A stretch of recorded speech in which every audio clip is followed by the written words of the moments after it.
अस्सलाम वालेकुम, मैं हूं Usman Hussain Siddiqui from Siddiqui law associate.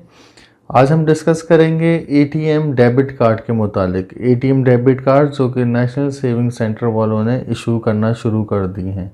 अभी तक उसकी एप्लीकेशन सबमिट हो रही हैं और बहुत जल्द उसकी लॉन्चिंग भी हो जाएगी। अभी इसलिए कि अभी उसकी लॉन्चिंग हो तो चुकी है, लेकिन अभी कॉर्पोरेट लेवल के ऊपर यानी कि जो इनके एम्प्लॉयज़ हैं उस लेवल के ऊपर लॉन्च हुए हुए हैं, उन लोगों को मिलना शुरू हो गए। अब फर्दर ये होगा कि अब आप लोगों के ऊपर भी इंशाल्लाह 24 के बाद से इन्होंने अनाउंस तो कर चुके थे डेट, और एक ट्वीट भी आ चुका था, लेकिन अभी तक उन्होंने एप्लीकेशन ही सबमिट हो रही हैं। और जब एप्लीकेशन का प्रोसेस कंप्लीट हो जाएगा तो उसके बाद further with in a month इंशाल्लाह ये लॉन्चिंग शुरू कर देंगे। अभी तक इसके ऑफिशियली इसके चार्जेस नहीं आए, लेकिन जहाँ तक कि हमारी अभी ज़राए हैं तो उनसे हमें जो चार्जेस पता चले वो मैं आपकी खिदमत में पेश करता हूँ। चार्जेस बहुत ही नॉमिनल हैं, जिस तरह के हम और डेबिट कार्ड यूज़ करते हैं तो उसी तरह के इसके चार्जेस हैं, कोई ख़ास चार्जेस नहीं है।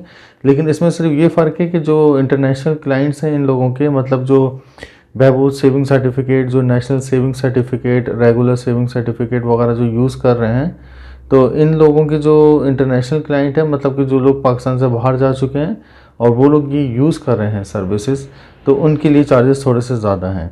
जैसे कि मैं आपको अब चार्जेस इसकी वन बाय वन बता देता हूँ। इसके जो इशू के चार्जेस होंगे, जो कि अभी यूनियन पे से जो इसका कार्ड इशू होगा, इसके जो बेसिक कार्ड है, इसलिए कि ये कार्ड की वैरायटी देंगे। इसमें से अभी मैं आपसे सिर्फ डिस्कस करूंगा बेसिक के लिए। इसके बाद ये बेसिक, सिल्वर, गोल्डन, जिस तरह हमें आमतौर पे बैंक्स वाले देते हैं, ये लोग भी इसी तरह के हमें ऑफर्स देंगे। अभी तो नहीं दिए, अभी सिर्फ बेसिक कार्ड बन रहे हैं। जो बेसिक कार्ड के मैं आपको प्राइजेस बता दूँ, जो इशुएंस कार्ड की फ़ीस होगी उन्होंने अभी तक कुछ भी नहीं लिखी, फ्री लिखा हुआ है।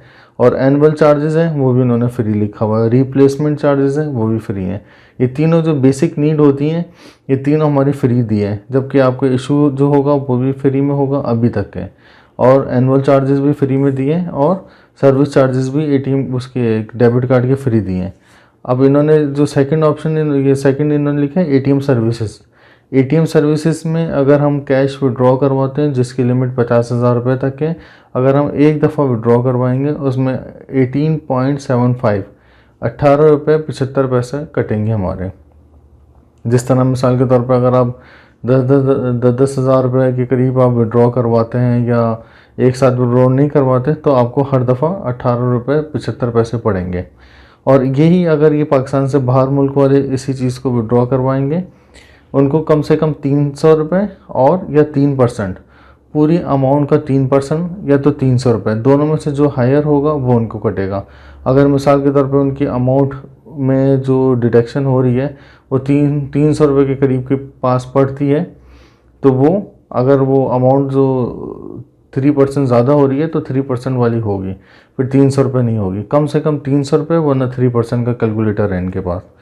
अब ये सेकंड है कि अगर आप बैलेंस इंक्वायरी मालूम करेंगे तो बैलेंस इंक्वायरी के जो रेट है उसमें लिखे हुए 2.50। अगर पाकिस्तान के अंदर रहते हुए अगर हम बैलेंस इंक्वायरी इनकी मालूम करेंगे एटीएम के थ्रू, तो 2.50 पैसा पड़ेगा हमें। अगर एटीएम के रिसिप्ट के थ्रू करेंगे 2.50 होगा।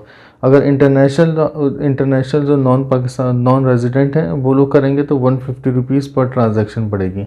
जब भी वो बैलेंस मालूम करेंगे तो 150 रुपये उनका कटेगा। और इसी तरह जो ऑनलाइन सर्विसेज जिसकी लिमिट 1 लाख रुपए तक है, ऑनलाइन सर्विसेज ये यूज़ करेगा, कोई शॉपिंग करेगा, कोई मार्केटिंग के लिए यूज़ करेगा, कोई ऑनलाइन के तरीके से बिल जमा करवाएगा, या दीगर जो ज़राए इनके यूज़ करेगा, कोई पेट्रोल भी डलवा सकता है ऑनलाइन के थ्रू। इसलिए कि जो इनकी POS जो है उसमें इन्होंने बहुत अच्छी चार्जिंग दी, अगर जो पाकिस्तानी है उनके लिए बिल्कुल मुफ्त दी है, ये बहुत अच्छी चार्जिंग है। और जो दूसरे रेगुलर जो हमारे जैसे जैस कैश, ईजी पैसा वगैरह होते हैं, तो ये लोग 2-3 अटैम्प्ट के बाद चार्जेस काटते हैं। तो इन्होंने क्या किया कि अगर आप ऑनलाइन यूजेस करेंगे पैसों का तो वो आपको बिल्कुल मुफ्त है। मिसाल के तौर पर अगर आपको अपने अकाउंट में पैसे ट्रांसफ़र करवाना होगा तो वो भी मुफ्त पड़ेंगे आपको। अगर आप उसका कोई ATM कार्ड के थ्रू आप पेट्रोल डलवाएंगे या कोई शॉपिंग करेंगे या ग्रॉसरी ख़रीदेंगे या उनको डेबिट कार्ड के थ्रू ग्रॉसरी वगैरह ख़रीदेंगे, तो उसमें भी ये लोग कोई ATM चार्जेस नहीं काटेंगे आपके। इसी तरह अगर जो इंटरनेशनल लोग हैं और वो पाकिस्तानी का ये डेबिट कार्ड यूज़ कर रहे हैं, ये नेशनल सेविंग सेंटर का डेबिट कार्ड यूज़ कर रहे हैं, अगर उनका बहबूद है, पेंशन है, रेगुलर है या दूसरे वो सर्टिफिकेट्स हैं तो उनको कम से कम एक ट्रांजैक्शन के ऊपर 300 रुपये पड़ेगा या ज़्यादा से ज़्यादा 3% पड़ेगा। जो भी ज़्यादा रेट हुआ तो उनको वही पड़ेगा, मतलब 3% अगर पड़ा हो ज़्यादा तो 3% होगा, फिर 300 रुपये नहीं होगा। अगर 300 रुपये ज़्यादा हो 3% कम हुआ तो फिर उनको 300 रुपये कटेंगे। इसी तरह मैं आपको फिर से बता दूं, जो हमारी कैश विड्रॉ की लिमिट होगी वो लिमिट होगी हमारी 50,000 रुपये। अभी तक की जो नोटिफिकेशन आया है तो उसमें 50,000 रुपये डिक्लेयर किए। अगर आपके पास 50,000 से ज़्यादा का इंटरेस्ट आता है आपके पास तो आपको 2 किस्तों में निकलवाना पड़ेगा और हर दफ़ा 18 रुपये 75 पैसे आपकी पर ट्रांजैक्शन पर चार्जिंग होगी। अगर आप सेविंग करके आहिस्ता भी पैसे निकालना चाहें तो होगी, लेकिन अगर आप ऑनलाइन के थ्रू अगर अपने यूजेस करेंगे तो वो आपको ज़्यादा अच्छा पड़ेगा। जिस तरह हम लोग आमतौर पर जो करते हैं वो ये करते हैं कि यहाँ से पैसे विड्रॉ करवा के नेशनल सेविंग से वो अपने कमर्शियल बैंक्स में मुंतकिल कर देते हैं। ये काफ़ी हद तक सूटेबल साबित होगा इंशाल्लाह। इसी के साथ जैसे ही इसकी ऑफिशियल मालूमात और जैसी कुछ इसके मुतालिक आती हैं, इश्यूज़ आते हैं, तो मैं आपको फर्दर वीडियो में आपको इंशाल्लाह आगाह करूँगा। मुझे इजाज़त दीजिए, बहुत शुक्रिया आपका। थैंक यू, अल्लाह हाफ़िज़।